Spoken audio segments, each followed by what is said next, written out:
Capítulo 7. Sobre a imigração livre e a integração forçada. 1. O argumento clássico em favor da imigração livre apresenta-se desta forma: Ceteris paribus. As empresas se deslocam para regiões com salários mais baixos, e a mão de obra se move para áreas com salários mais altos, afetando, assim, a tendência à equalização das taxas de salários para o mesmo tipo de trabalho, bem como a melhor localização do capital. Um influxo de imigrantes em uma dada zona com elevados salários diminuirá as taxas de salários nominais. Esse influxo, entretanto, não diminuirá as taxas de salários reais caso a população esteja abaixo do seu tamanho ótimo, ideal. Pelo contrário, se este for o caso, a produção aumentará mais do que proporcionalmente, e os rendimentos reais, com efeito, serão ampliados. Portanto, as restrições impostas à imigração prejudicarão os protegidos trabalhadores domésticos qua consumidores mais do que os beneficiarão qua produtores. Além disso, as restrições à imigração aumentarão a fuga de capitais para o exterior. A exportação de capitais que, de outra forma, poderiam ter permanecido, ainda ocasionando uma equalização das taxas de salários, embora um pouco mais lentamente, mas conduzindo a uma alocação de capital pior do que ótima, prejudicando, em decorrência disso, os padrões de vida em todo lugar.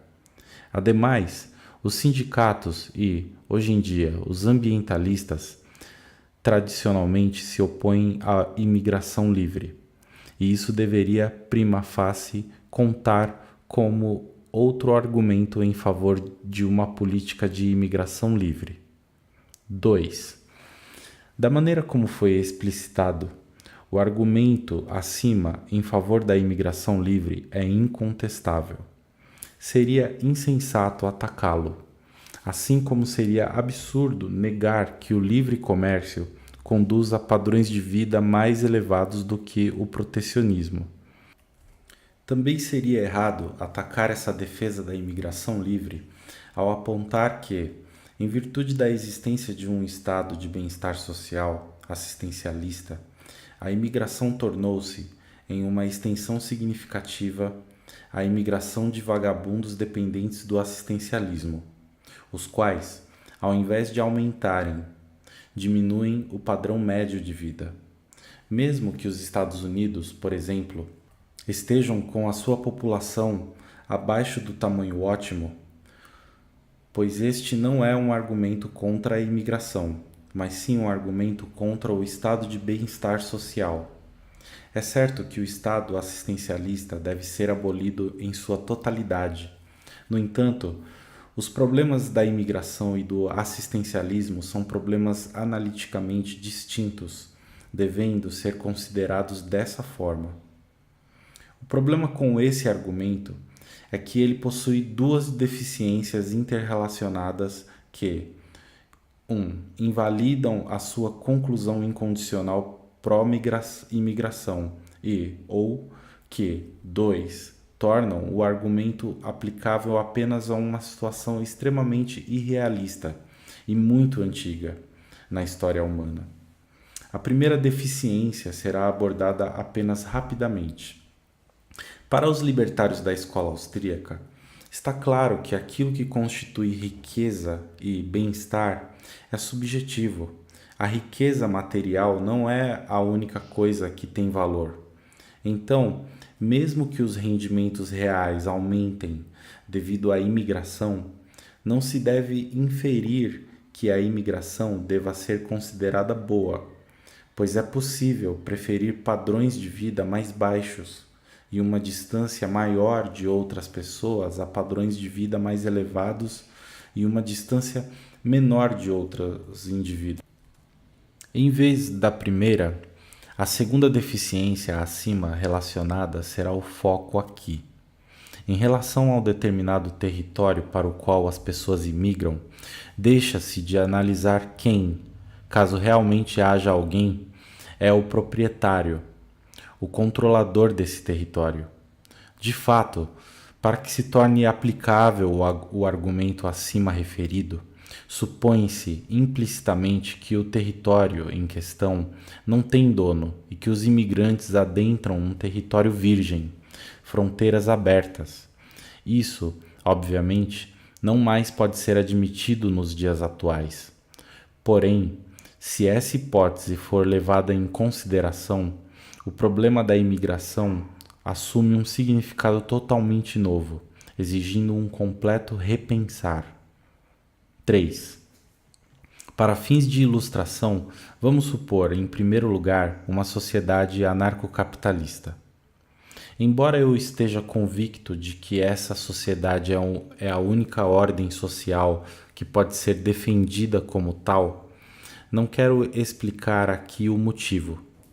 Em vez disso, eu a empregarei como uma referência conceitual, uma vez que isso ajudará a explicar o equívoco fundamental da maioria dos defensores contemporâneos da imigração livre. Todos os territórios são propriedade privada, incluindo todas as ruas, todos os rios, todos os aeroportos, todos os portos e assim por diante. Em relação a alguns pedaços de terra, o título de propriedade pode ser ilimitado e restrito, isto é, o proprietário está autorizado a fazer com a sua propriedade tudo quanto lhe aprouver, desde que não danifique fisicamente a propriedade dos outros. Em relação a outros territórios, o título de propriedade pode ser mais ou menos severamente restringido, restrito ou limitado. Como é atualmente o caso de alguns loteamentos, o proprietário pode estar vinculado a limitações contratuais sobre o que ele pode fazer com a sua propriedade, zoneamento voluntário, as quais podem incluir temas como uso residencial versus utilização comercial, proibição de edifícios com mais de 4 andares, proibição de venda ou de aluguel a judeus, alemães, católicos, a homossexuais, a haitianos, a fumantes ou a famílias com ou sem filhos.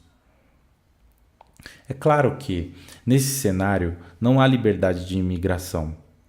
Em vez disso, muitos donos independentes de propriedades privadas têm a liberdade de admitir ou de excluir os demais das suas propriedades de acordo com seus próprios títulos, irrestritos ou restritos, de propriedade.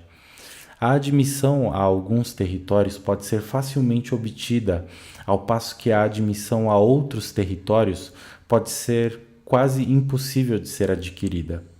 Em qualquer caso, contudo, o acesso à propriedade de uma pessoa que o admite não implica a existência de uma plena liberdade de ir e vir, a menos que os demais proprietários autorizem essa movimentação.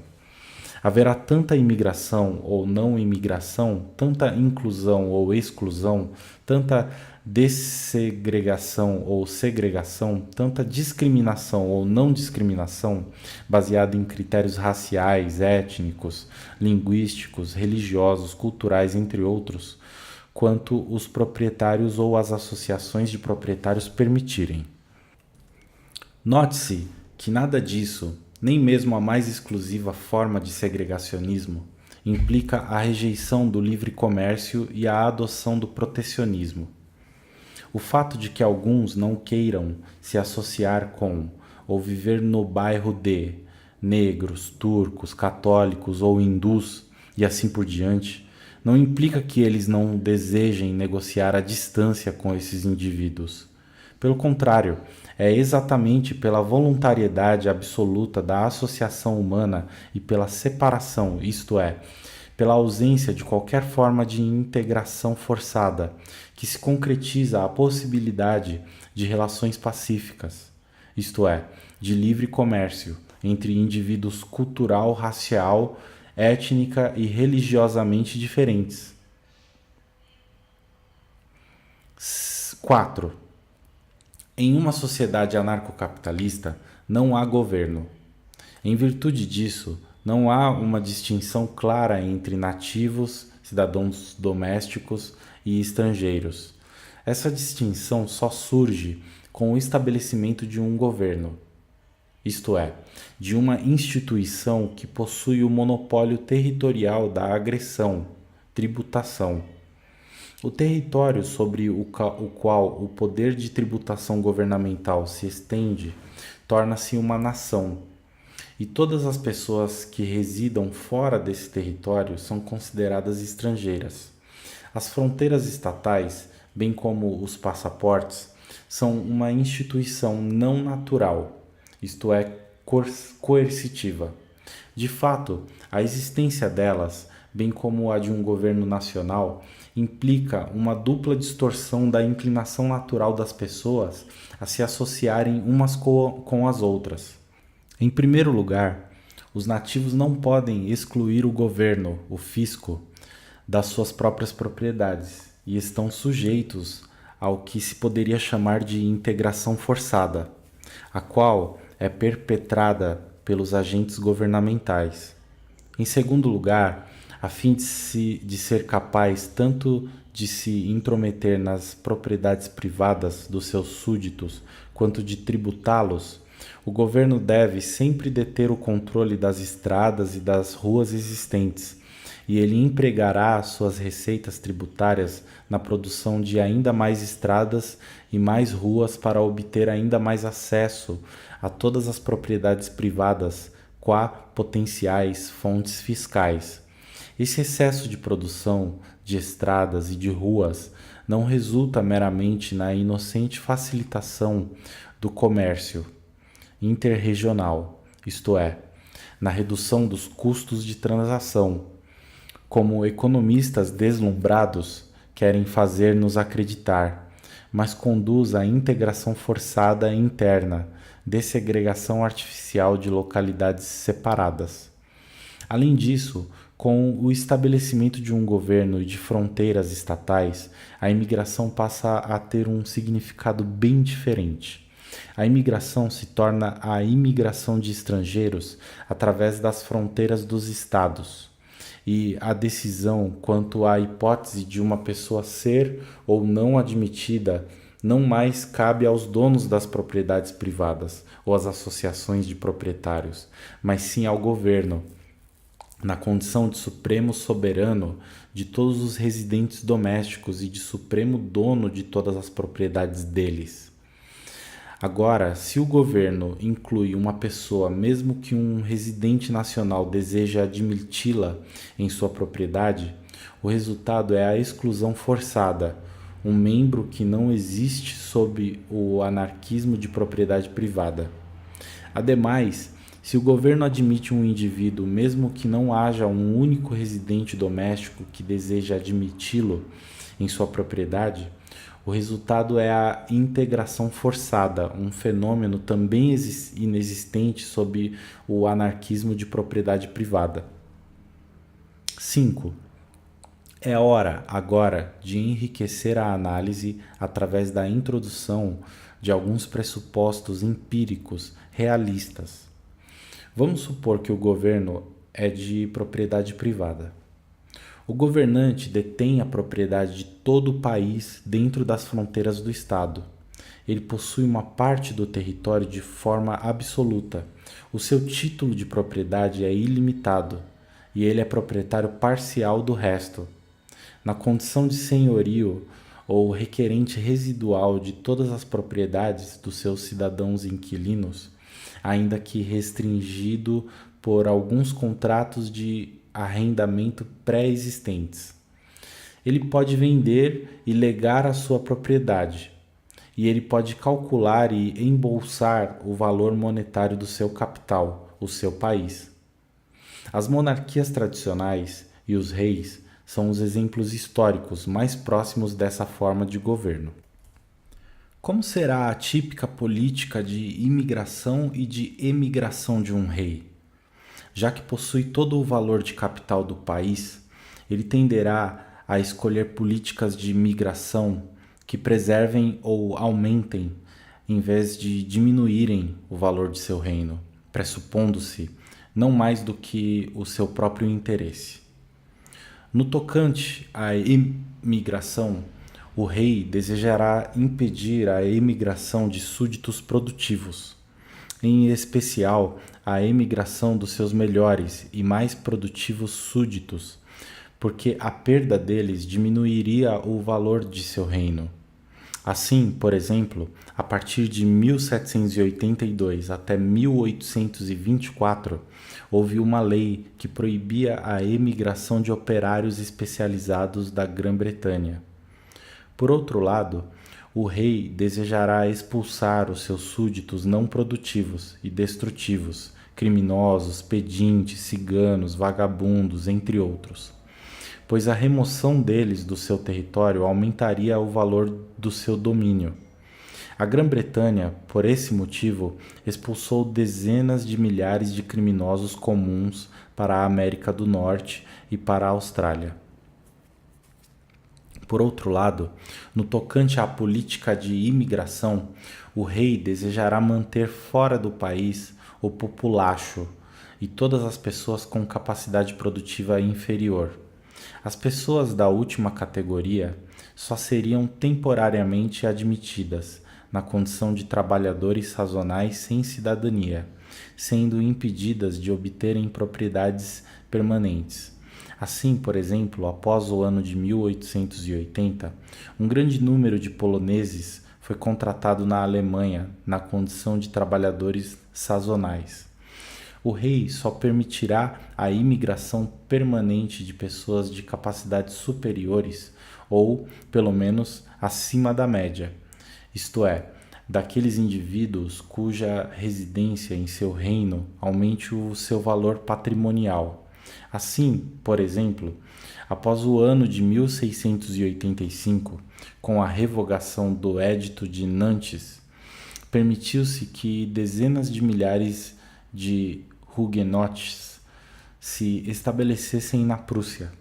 Da mesma forma, os regentes Pedro o Grande, Frederico o Grande e Maria Teresa promoveram mais tarde a imigração e a colonização de um grande número de alemães na Rússia, na Prússia Oriental e nas províncias orientais da Áustria-Hungria. 6. As políticas de imigração tornam-se previsivelmente diferentes quando o governo é de propriedade pública. O governante já não detém o valor de capital do país. Ele apenas possui o seu uso atual. Ele não pode vender ou legar a sua posição de governante. Ele é apenas um zelador temporário. Adicionalmente, existe a livre entrada nessa posição de zelador. Em princípio, qualquer pessoa pode se tornar o governante do país. Visto que elas passaram a existir em escala mundial após a Primeira Guerra Mundial, as democracias oferecem exemplos históricos do governo de propriedade pública. Como são as políticas de imigração de uma democracia? Pressupondo-se, mais uma vez, não mais do que o autointeresse, a busca da maximização dos lucros monetários e psíquicos, o dinheiro e o poder. Os governantes democráticos tenderão a maximizar as receitas correntes, as quais podem ser apropriadas privadamente, em detrimento do valor de capital, o qual não pode ser embolsado privadamente. Assim, de acordo com o igualitarismo intrínseco da democracia, um homem, um voto, eles tenderão a seguir políticas de emigração e de imigração igualitaristas, isto é, não discriminatórias. No tocante à política de emigração, para um governante democrático faz pouca ou nenhuma diferença se indivíduos produtivos ou improdutivos, gênios ou vagabundos deixam o país. Todos eles possuem um poder igual de voto.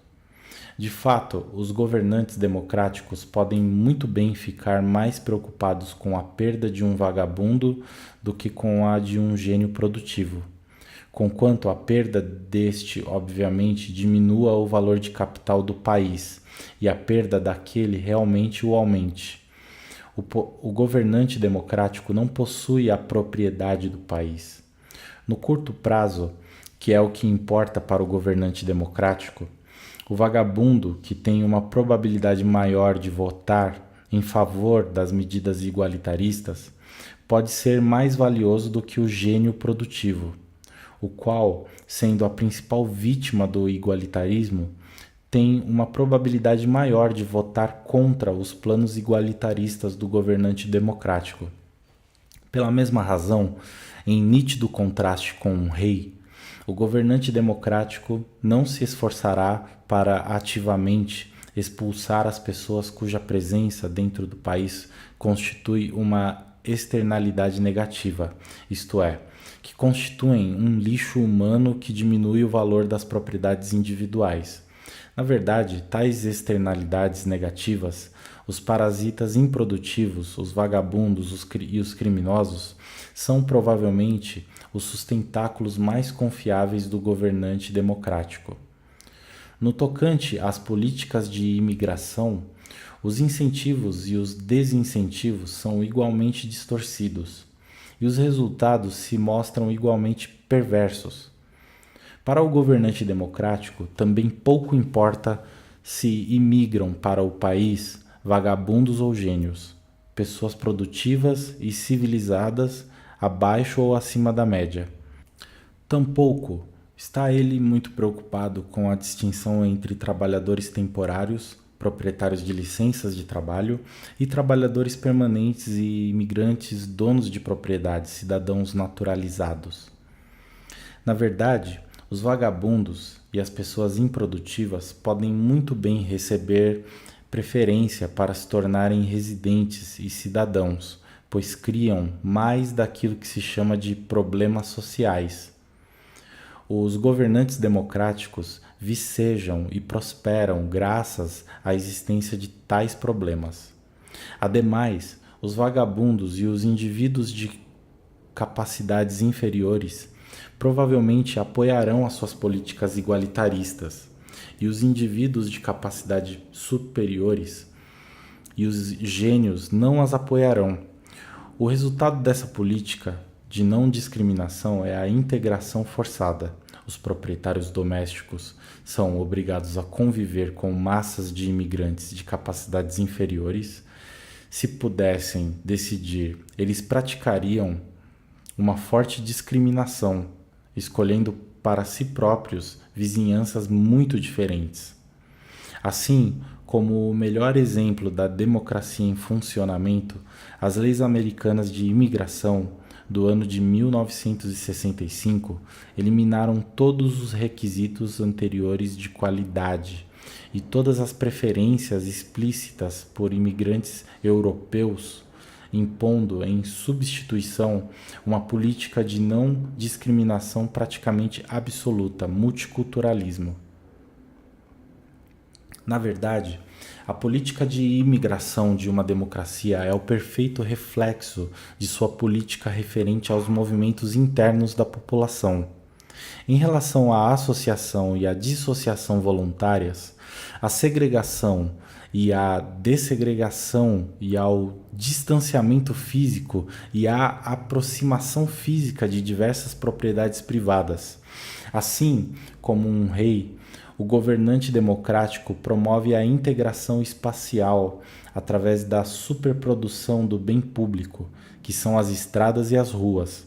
O governante democrático, entretanto, ao contrário de um rei, sentirá que não é suficiente de que todos possam se aproximar dos demais através das estradas e das ruas governamentais. Preocupado com o seu rendimento e o seu poder atuais, em vez de com o valor de capital do país e impelido por sentimentos igualitaristas, o governante democrático tenderá a ir ainda mais longe. Por meio de leis de não discriminação, não pode haver discriminação contra alemães, judeus, negros, católicos, hindus, homossexuais e assim por diante.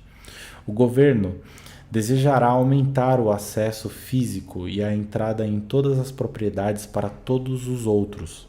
Assim, não é de estranhar que a chamada legislação de direitos civis dos Estados Unidos, a qual proíbe, dentro do país, a discriminação em razão de cor, raça, nacionalidade, religião, sexo, idade, orientação sexual, deficiência e outros critérios, implementando, portanto, a integração forçada.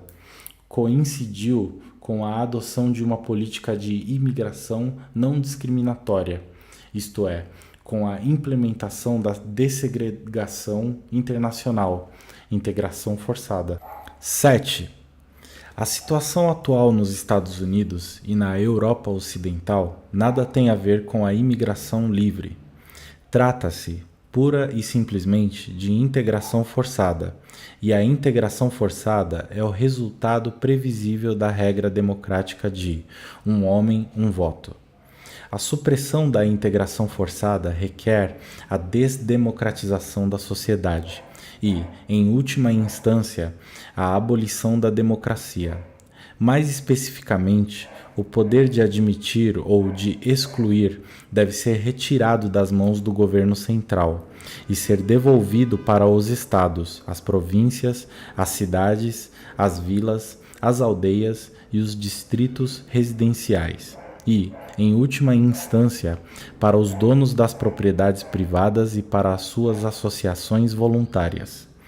Os meios para atingir essa meta são a descentralização e a secessão, ambos intrinsecamente antidemocráticos e antimaiorias. Estaríamos em melhor situação com o restabelecimento da liberdade de associação e de exclusão, como está implícito na ideia e na instituição da propriedade privada, e a vasta maioria dos conflitos sociais atualmente causados pela integração forçada desapareceria se as cidades e as aldeias apenas pudessem fazer e fizessem o que elas rotineiramente realizam até o século XIX na Europa e nos Estados Unidos. 1. Colocar sinais acerca de requisitos para a entrada na cidade. E 2. E, uma vez com o imigrante na cidade, inserir elementos específicos das propriedades, sem mendigos, sem vagabundos ou sem moradores de rua, mas também sem muçulmanos, sem hindus, sem judeus, sem católicos e assim por diante. 3. Expulsar como invasores aqueles que não preenchem os requisitos. 4. E, ao mesmo tempo, solucionar a questão da naturalização conforme, de certa maneira, o modelo suíço, de acordo com o qual são as assembleias locais e não o governo central que determinam quem pode e quem não pode se tornar um cidadão suíço. No entanto, como é possível defender uma política relativamente correta de imigração, enquanto o Estado Democrático Central ainda está de pé e consegue, com sucesso, reivindicar o poder de determinar uma política de imigração nacional uniforme? O que de melhor se pode esperar, mesmo que isso vá contra a natureza da democracia? Portanto, não é muito provável que isso aconteça. É que os governantes democráticos ajam como se fossem os proprietários do país e como se tivessem de decidir quem incluir e quem excluir em relação aos seus próprios bens pessoais em sua própria casa. Isso significa seguir uma política mais rigorosa de discriminação, em favor das qualidades humanas referentes à compatibilidade de capacidades, habilidades, de características e de cultura. Mais especificamente, isso significa realizar uma distinção rigorosa entre cidadãos, imigrantes naturalizados e estrangeiros, excluindo esses últimos de todos os direitos sociais.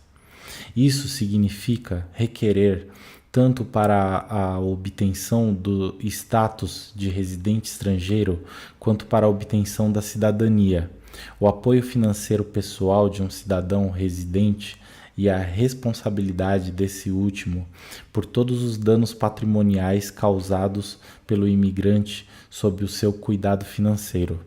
Isso implica exigir um contrato de trabalho com um cidadão residente.